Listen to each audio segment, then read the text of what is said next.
The consciousness of Christ, a journey to the eternal self. In a world where the ego's shadows merge with the light of truth, and the clamor of thought obscures the soul's silent voice, there lies a timeless reality beyond dogma, history, or learned beliefs.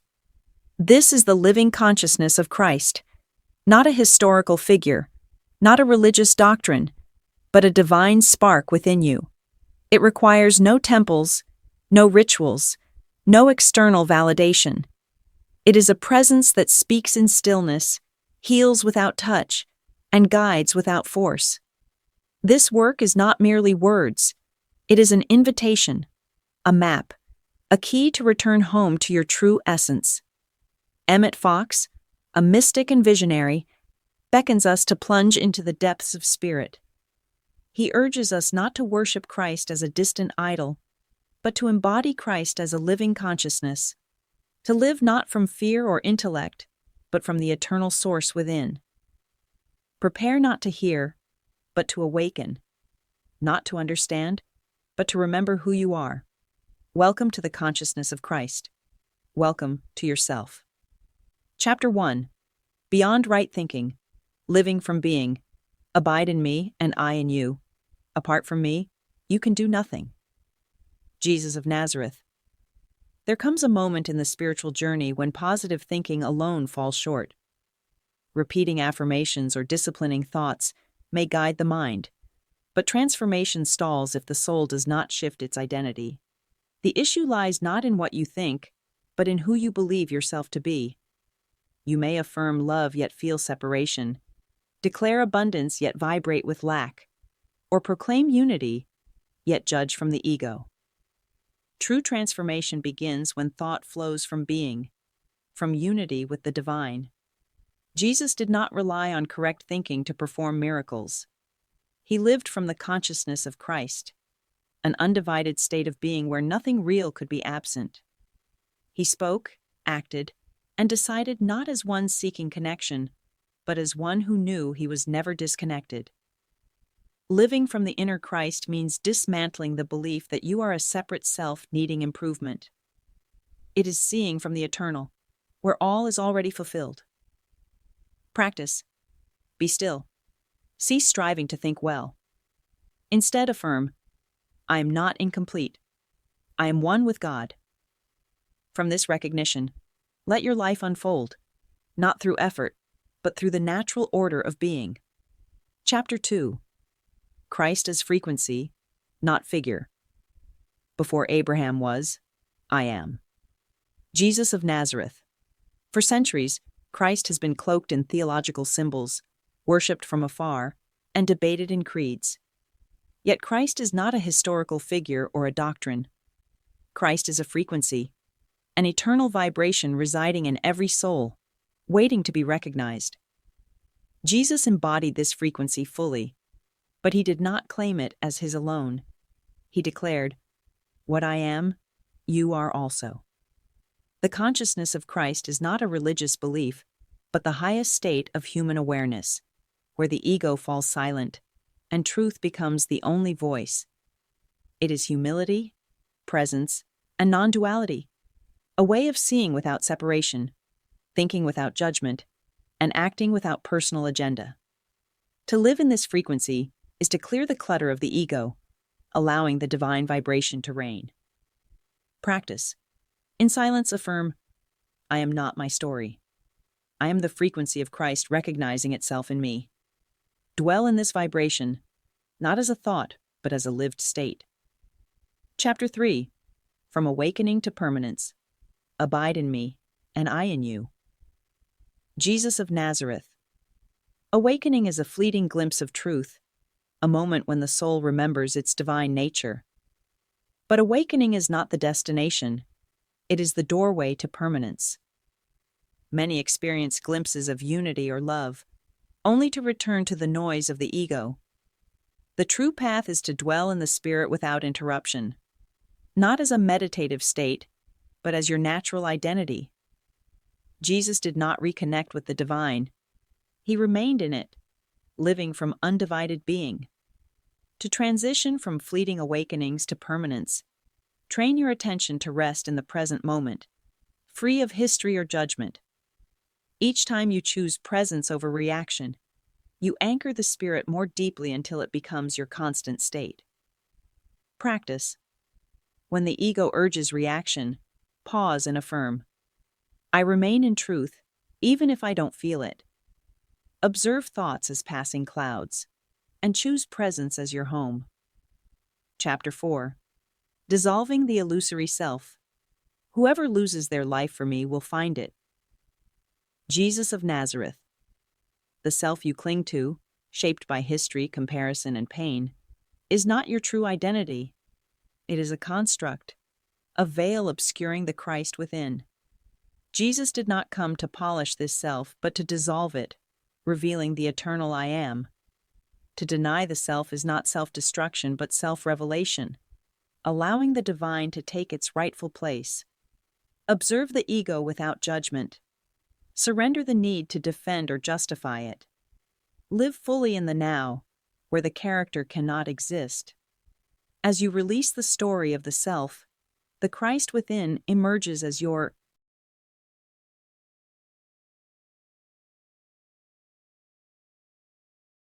true identity, needing no defense, no validation, only being.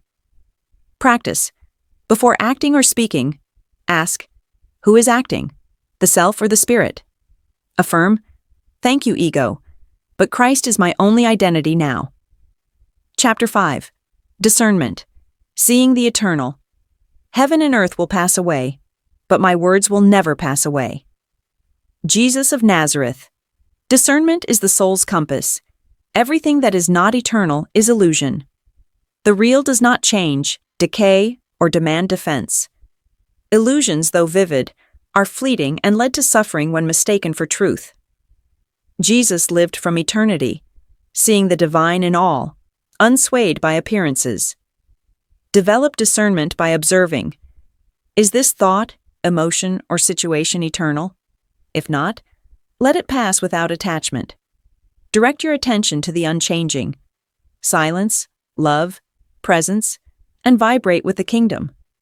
This frees you from illusion's grip, anchoring you in what remains. Practice.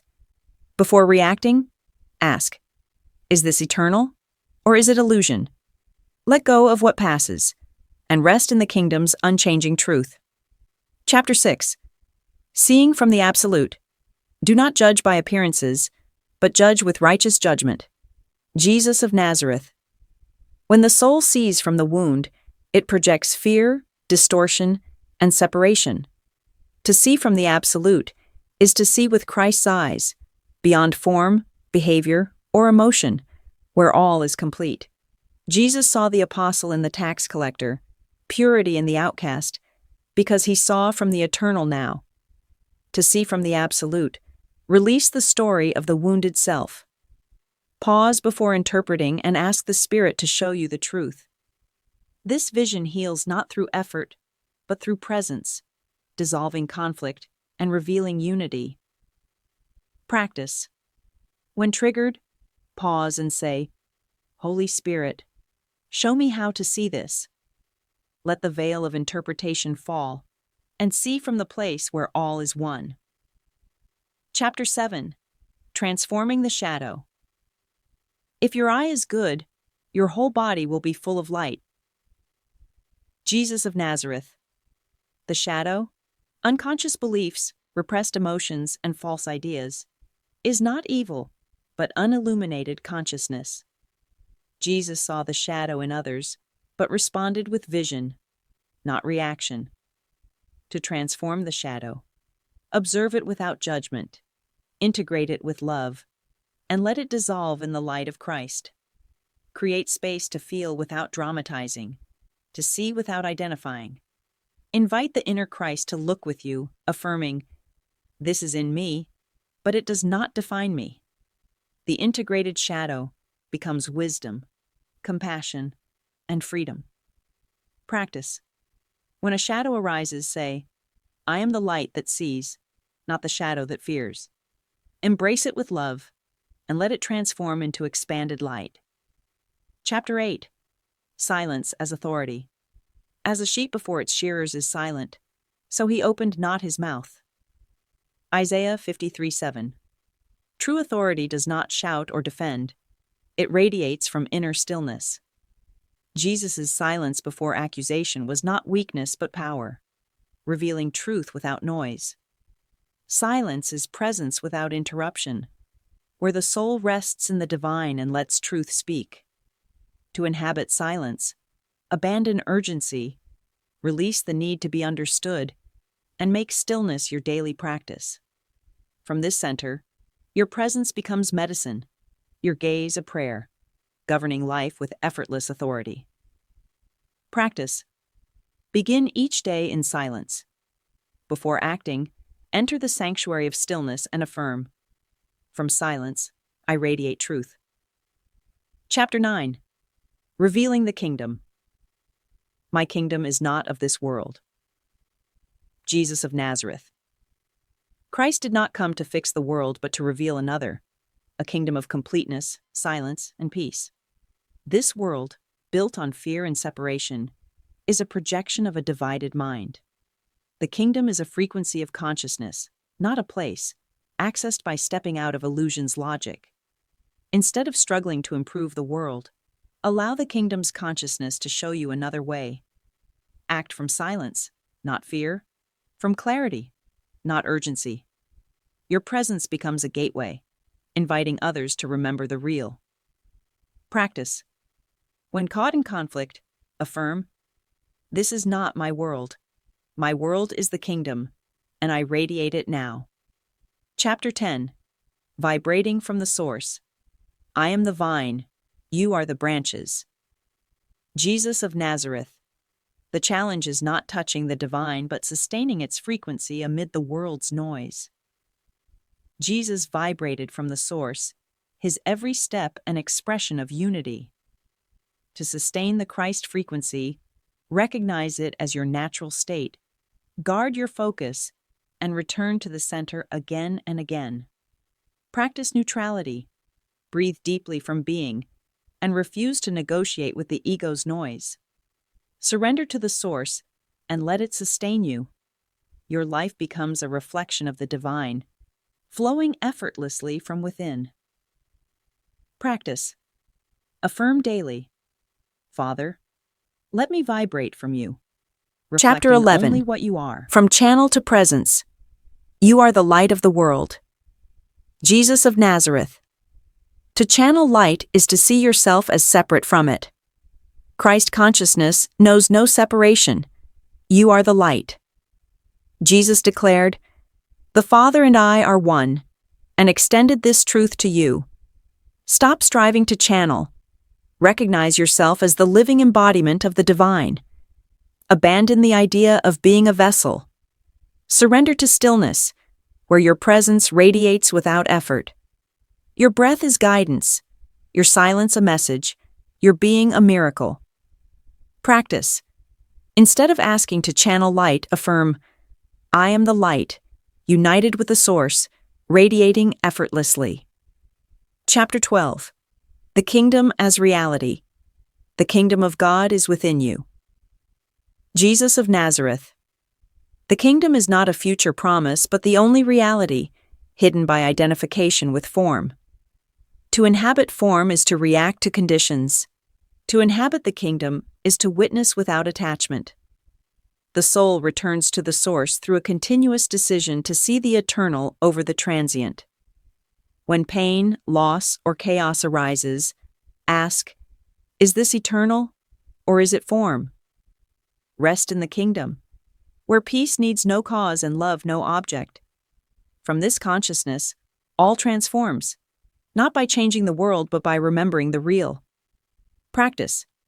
For every event, affirm, "This is form, but I inhabit the kingdom. I remain in the eternal." Chapter 13. Miracles as Consequence. These signs will follow those who believe. Jesus of Nazareth. A miracle is not a goal but the natural outcome of alignment with the Spirit. Jesus did not seek miracles. They flowed from his unity with the divine. The miracle corrects false perception, restoring divine order where fear saw chaos. Do not chase phenomena. Seek the kingdom, where order manifests as peace, health, or clarity. The true miracle is the shift in perception, not the change in form. Live from the spirit, and miracles become the norm. Practice. When facing a problem, say, "Show me the truth behind this form." Align with the kingdom, and let the miracle unfold. Chapter 14. Union without effort. That they may all be one, as you, Father, are in me. Jesus of Nazareth. Union with God is not achieved through effort but revealed through surrender. The ego strives for connection, but Christ consciousness lives in unity, where separation never existed. Surrender is not defeat but a state of trust, acting without fear or control. Stop resisting what is. Let go of the need to plan or guarantee outcomes. Live in the now, where the soul unites with the divine naturally.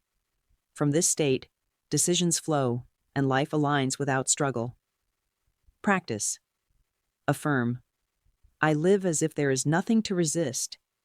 I am one with the divine now. Chapter 15. The voice without voice. The prince of this world comes, and he has nothing in me. Jesus of Nazareth.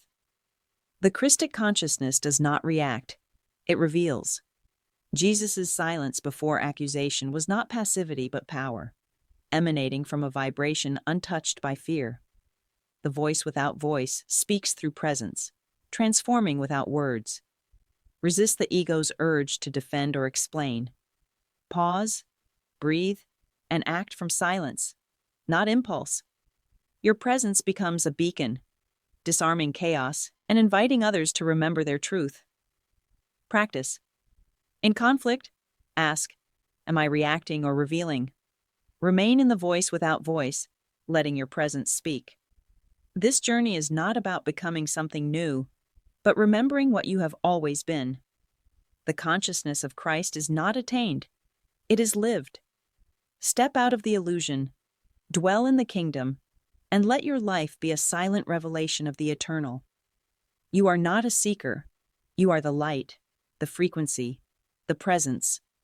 Return to the source, and be.